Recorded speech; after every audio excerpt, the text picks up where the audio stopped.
నా పేరు మహేందర్ అండి. ఎన్ని సంవత్సరాల నుంచి నేను ఉంటారు ఇక్కడ? నేను ఇక్కడే పుట్టి పెరిగినాను. ఉమ్, ఈ ప్రాంతంలోనే బతుకమ్మ కుంటలో స్నానాలు చేసేవాళ్ళం, బట్టలు ఉతుకునేవాళ్ళం. ఉమ్, ఇక్కడే ఈతలు నేర్చుకున్నాం మేము. ఉమ్, గత 20 ఏళ్ల క్రితం గెడ్ల సుధాకర్ రెడ్డి అనే వ్యక్తి బీఆర్ఎస్ లీడరు.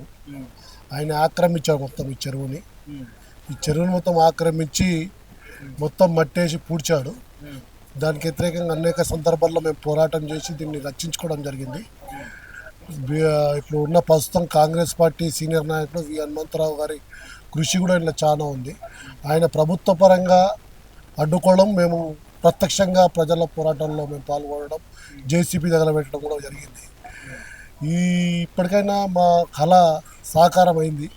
బతుకమ్మ కుంట ఈ ప్రజలు అంబర్పేట ఇక్కడ బతుకమ్మ ప్రతి దసరా రోజు బతుకమ్మలు 11 రోజుల పాటు ఉత్సాహంగా జరుపుకునేటోళ్ళం మేము ఇక్కడ. కానీ ఈ 20 సంవత్సరాల నుండి మా ఆడపడుచులు మొత్తం ఎక్కడికక్కడ ఏ బస్సుకి ఆ బస్సుని చేసుకొని ఎక్కడ వాళ్ళ పెద్ద ప్రాబ్లం ఉండేది మూసిలో పోయి వదిలిపెట్టాడు. మూసిలో ప్రమాదాలు కూడా జరిగింది.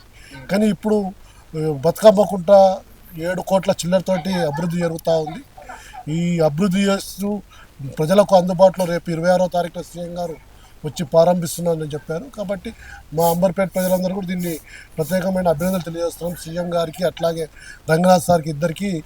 ఈ ప్రాంతంలో ప్రజలందరూ కూడా ఎప్పటికీ రంగనాథ్ సార్కి రుణపడి ఉంటారని చెప్పి కోరుతున్నాం. ఏదైతే హైడ్రా తెచ్చిన తర్వాత చాలా విమర్శలు వచ్చినాయి హైడ్రాకి. అయితే పేదలు ఇల్లు కూర్చోడము ఇలా చేస్తున్నారు, గవర్నమెంట్ అంతా పేదల పక్షాన లేకుండా మొత్తం పేదలనే చేస్తూ ఉంది అని చెప్పేసి. తర్వాత హైదరాబాద్లో చెరువులు, కుంటలు, భూగర్భ జలాలు ఎండిపోతూ ఉన్నాయి. భూగర్భ జలాలు అభివృద్ధి కావాలంటే కుంటలు, చెరువులు ఉండాలి. ఎందుకంటే భూగర్భ జలాలు పెరగాలి. ఇప్పటికే అది అడగట్టుకుపోతూ ఉన్నాయి. హైదరాబాదు విస్తరణ రోజు రోజుకు పెరుగుతూ పోతూ ఉంది.